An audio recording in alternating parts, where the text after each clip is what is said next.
Pitmasters, what is up? Well, I know it isn't Christmas yet, but still, we're gonna make a Christmas recipe.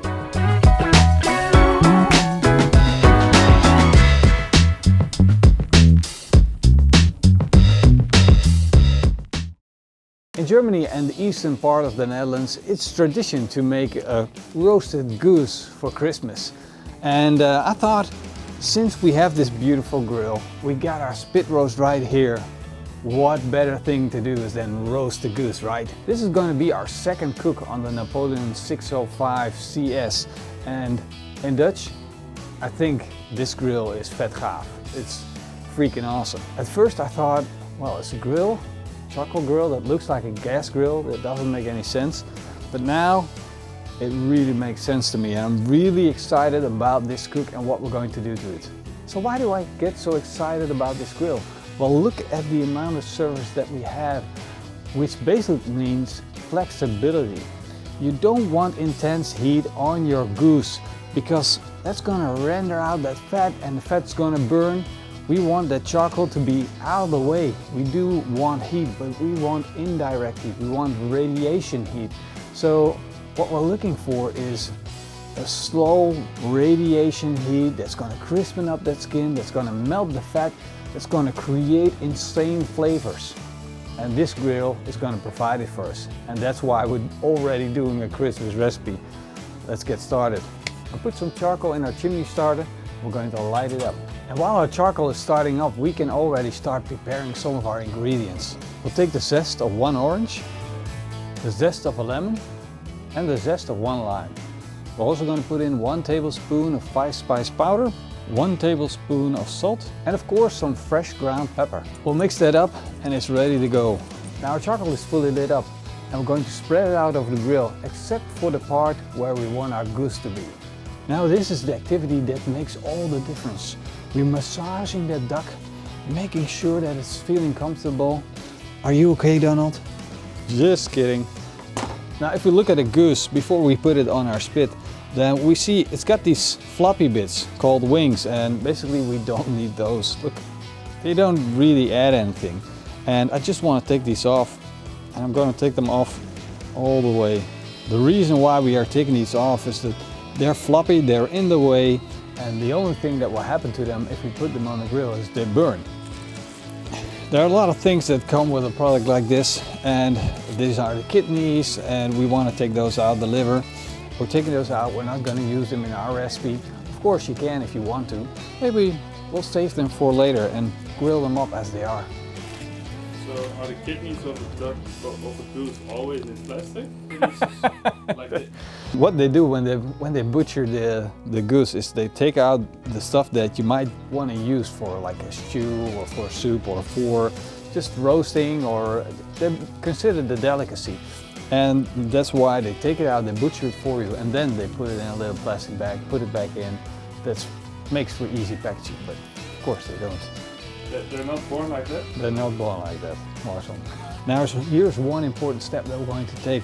We're going to put our finger underneath that skin and it's going to work our way to separate that skin and the fat. This is going to make for an extra crispy skin. It's going to help to render down the fat. And more importantly, that's where we're going to put our spices. It is time to place our goose on the spit. I'm taking a little bit of butcher's twine and I'm tying up these wings to make sure that our goose wings are not flapping around. I want them to stick to the bird. Well, our goose is ready to go on the grill. Look at that, what a beauty. Time to put it on. You want to be playing around with a fire. This is the opportunity to get some smoke on that goose. But we also want to make sure that we don't get too much heat directly on that bird. So I'm spreading out the charcoal between left and right and nothing underneath. Now I'm also getting a chunk straight out of the oven here, just to give it that smoke effect. And one on the other side as well. Look at that smoke, it's absolutely perfect. I'm going to put in some small trays to capture some of that goose fat that's rendering down out of our bird. Now we'll close the lid and let the smoke do its job. Our bird is starting to look good and it's time to start working on our sauce. We'll start off with the juice of 2 oranges, the juice of 1 lime, and half of the amount that we've got in juice we want in honey. We're also going to put it in a cinnamon stick, 1 tablespoon of 5-spice powder, and a pinch of salt. We're going to put our pan over this little stove and we're going to let it reduce by half. Our bird is starting to look nice, but you can see the egg whites are coming out of the bird and they're running over the skin, which basically is going to ruin the skin. So we need to go in with a paper towel, clean that up a little bit. See, I'm talking about this. Look at how much fat already rendered out of our goose. We want to capture that. We don't want to lose that. That's really good stuff. So we're taking it out. We're going to put it in a bowl and we're going to save it for a later dish. Well, the good thing about this grill is if things are going too fast, you can just lower the charcoal.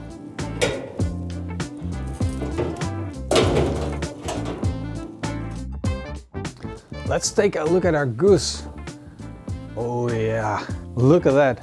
Look at that color, it's fantastic. It's nice and golden brown, and I bet you when we tap the skin, it's gonna feel crunchy. Now as the final touch, that last bit of magic to add to our goose, we're going to brush on that sauce that we created.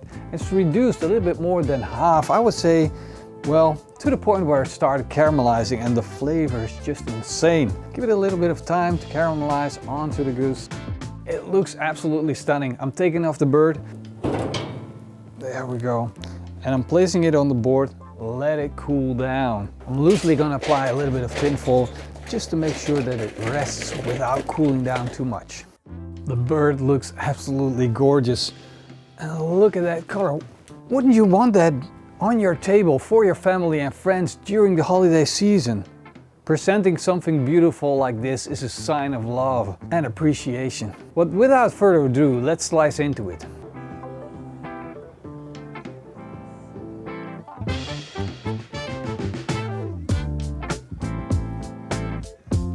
First, let's bite into that beautiful skin.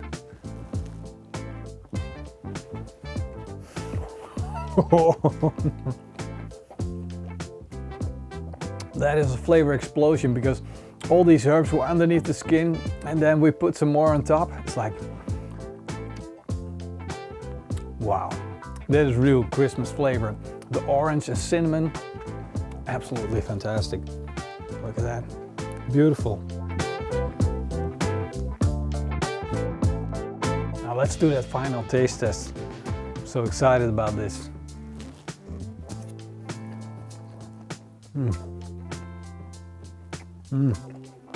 This has been a tame goose, and that means it doesn't have that extreme flavor from a wild bird. It's really rich in flavor, it's subtle, and of course it tastes like goose, but with the spices and everything there, it's just like really nice and Christmassy flavor. This is the perfect Christmas dish that you can make for your friends and family. Before we finish off, I got one last trick I want to show you guys. I cooked up some potatoes and these are soft, pinching soft. I heat up the grill, we're going to put some goose fat on there and then we're going to fry the potatoes in them.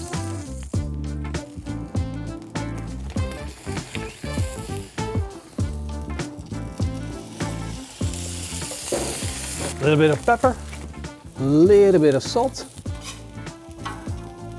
Flip them over when they got a nice crust on them. They're almost like hash browns. Look at how good that looks.